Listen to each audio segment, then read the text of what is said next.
आपको भारत के पूर्वी घाटों के बारे में बताऊंगा, यानी कि ईस्टर्न घाट्स ऑफ इंडिया के बारे में बताऊंगा। जैसा कि आपको याद होगा कि पिछली वीडियो में मैंने आपको पश्चिमी घाटों के बारे में बताया था। मैंने आपको बताया था कि पश्चिमी घाटों में एक पर्वत श्रृंखला है जिसका नाम है सह्याद्री पर्वत श्रृंखला, जिसकी बहुत सारी विशेषताएं थी। जैसे कि वहाँ पे बहुत बड़ी बड़ी पहाड़ियाँ थी, जैसे कि कलसुबाई पहाड़ी हो गई, महाबलेश्वर पहाड़ी हो गई, इसके अलावा कुद्रेमुख शिखर हो गया। इसके अलावा वहाँ पे जंगल भी बहुत थे जहाँ पे बहुत सारे जीव बसते थे, जैव मंडल हो गए, राष्ट्रीय उद्यान हो गए। तो जिस तरह हमने पश्चिमी घाटों को समझा था, आज हम पूर्वी घाटों को समझने की कोशिश करेंगे। दोस्तों, पूर्वी घाटों पर भी पश्चिमी घाटों की तरह एक पर्वतमाला है जिसको पूर्वी पर्वतमाला के नाम से जाना जाता है। वैज्ञानिक तौर पर देखने पे पता चलता है कि ये जो पूर्वी पर्वतमाला है, ये पश्चिमी पर्वतमाला यानी कि सह्याद्री पर्वतमाला से ज्यादा पुरानी है। भूवैज्ञानिक दृष्टिकोण से देखने पर पता चलता है कि पूर्वी घाटों का निर्माण तकरीबन 2.5 अरब साल पहले हुआ था, जिसको अर्वाचीन काल कहा जाता है। अर्वाचीन काल में इसका निर्माण हुआ था, जो पहले गोंडवाना लैंड का ही हिस्सा हुआ करते थे। पहले मैं आपको गोंडवाना लैंड के बारे में बता दूं।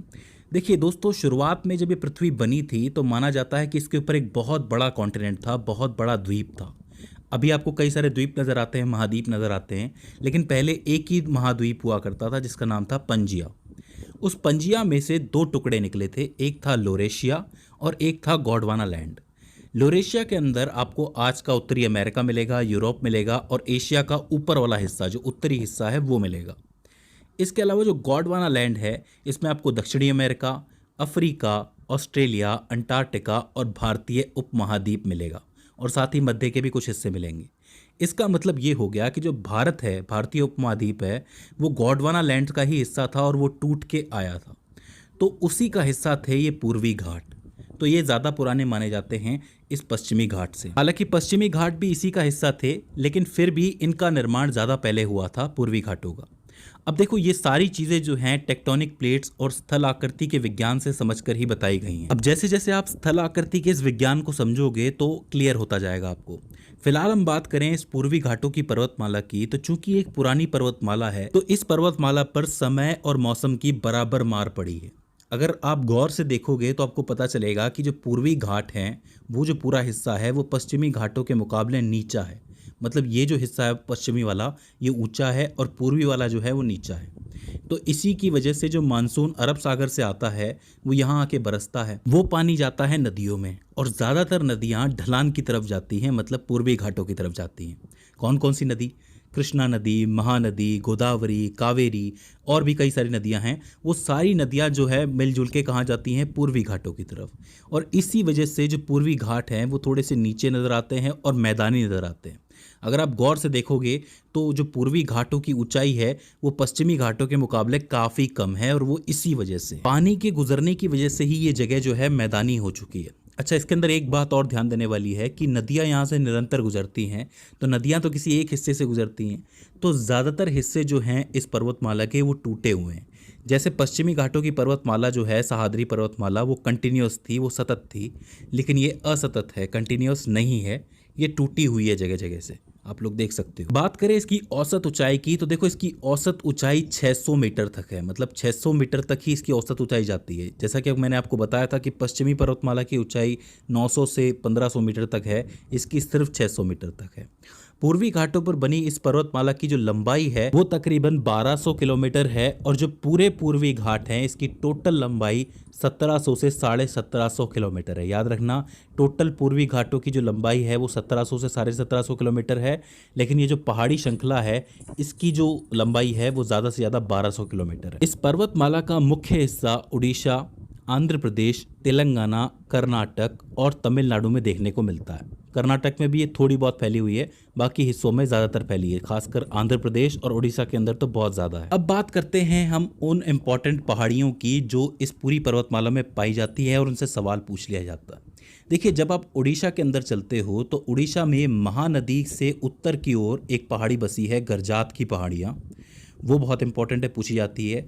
गरजात की पहाड़ियों से नीचे आपको मिलेगी मलयगिरी की चोटी। मलयगिरी एक चोटी है, बड़ी ऊंची पहाड़ी है उसी के पास में, और उसी से थोड़ा आप आगे बढ़ोगे तो आपको मिलेगी टिकरापारा पहाड़ियाँ। ये बहुत ज़रूरी हिस्सा है, इससे सवाल पूछा जाता है, आप लोग याद रखना। गरजात की पहाड़ियाँ, मलयगिरी चोटी जो कि एक पर्वत है अपने आप में, और एक टिकरापारा की पहाड़ियाँ, इसके बाद आती है आपकी महानदी, क्योंकि महानदी बहती है तो जाहिर सी बात है ये इलाका थोड़ा सा मैदानी हो जाता है।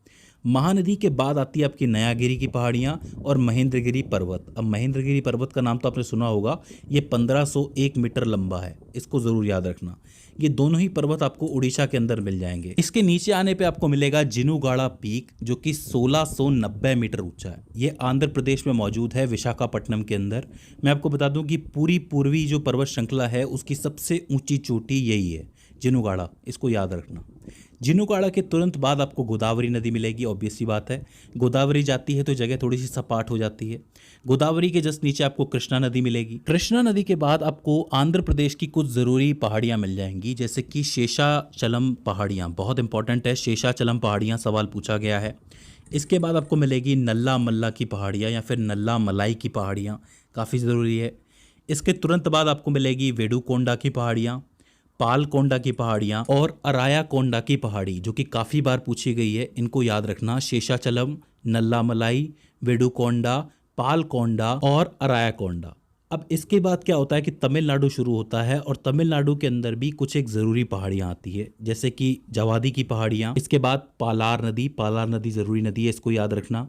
इसके बाद शेवराय पहाड़ियाँ, पंचमलाई पहाड़ियाँ और पंचमलाई पहाड़ियों के बाद आती है आपकी कावेरी नदी और कावेरी नदी के बाद आती हैं आपकी सिरुमलाई पहाड़ियाँ, जो कि नीलगिरी पर्वत से मिल जाती है। देखिए नीलगिरी और अन्नामलाई की पहाड़ियाँ आपको पता है पश्चिमी घाटों की तरफ है, लेकिन इसी जगह पे आके आपकी सिरुमलाई की पहाड़ियाँ भी आके मिल जाती हैं। तो यहाँ पे आपके पूर्वी घाट और पश्चिमी घाट आपस में मिल जाते हैं और इसको मिलन स्थल के नाम से भी जाना जाता है। तो ये आपकी ज़रूरी पहाड़ियों की लिस्ट हो जाती है, इसको ज़रूर याद रखना। अब आप एक चीज़ और यहाँ पे याद रख लो कि ये जो पूरी पूर्वी पर्वत श्रृंखला है, इसके अंदर एक चट्टान पाई जाती है जो बहुत ही कॉमन है, जिसका नाम है खोंडालाइट की चट्टान। खोंडालाइट की चट्टान जो है वो ओडिशा और आंध्र प्रदेश और तेलंगाना के हिस्सों में ज़्यादा पाई जाती है। ये जो चट्टान होती है ये अपने विशिष्ट लाल रंग के लिए बहुत फेमस है। इससे पर्टिकुलरली सवाल बने हैं तो इसको ज़रूर याद रखना, खोंडालाइट की चट्टान। अब आखिर में मैं आपको वो इम्पॉर्टेंट राष्ट्रीय उद्यान और वन्यजीव अभ्यारण्य बता देता हूँ जो पूर्वी घाटों पर बसे हुए हैं। अब देखो ये तो बहुत सारे हैं, अब याद भी किए जा सकते हैं, लेकिन 5 ऐसे इंपॉर्टेंट राष्ट्रीय उद्यान और वन्यजीव अभ्यारण्य हैं जिनके ऊपर से सवाल बना है, इनको ज़रूर याद रख लेना। एक है आपका सिमलीपाल राष्ट्रीय उद्यान, जो कि ओडिशा के अंदर है, मयूरभंज जिले के अंदर है, मैंने आपको बताया था। इसके बाद आता है आपका सतकोसिया टाइगर रिजर्व, जो कि आपका ओडिशा के अंदर है, महानदी के पास है, इसको याद रखना। इसके अलावा आता है श्री वेंकटेश्वर राष्ट्रीय उद्यान, ये आंध्र प्रदेश के अंदर है, आंध्र प्रदेश के चित्तूर ज़िले में है, चित्तूर और कडप्पा दोनों में फैला हुआ है। इसके बाद आता है आपका पापीकोंडा राष्ट्रीय उद्यान, ये भी आपका कहाँ है, आंध्र प्रदेश के अंदर ही है, ईस्ट गोदावरी और वेस्ट गोदावरी के ज़िलों में मौजूद है ये। और आपका आता है आखिर में कौंडिन्य वन्यजीव अभ्यारण्य, ये भी आंध्र प्रदेश के अंदर है, चित्तूर ज़िले के अंदर। तो ये 5 ज़रूरी राष्ट्रीय उद्यान और वन्यजीव अभ्यारण्य हो जाते हैं, इनको ज़रूर याद रख लेना आप, क्योंकि इनसे प्रश्न बनता है। तो दोस्तों मुझे उम्मीद है कि आपको ईस्टर्न घाट समझ में आए होंगे। अगर इसके बाद भी इसके अंदर आपको कोई क्वेरी आती है, कोई दिक्कत आती है, तो आप हमें कमेंट सेक्शन में पूछ सकते हैं। तो दोस्तों आप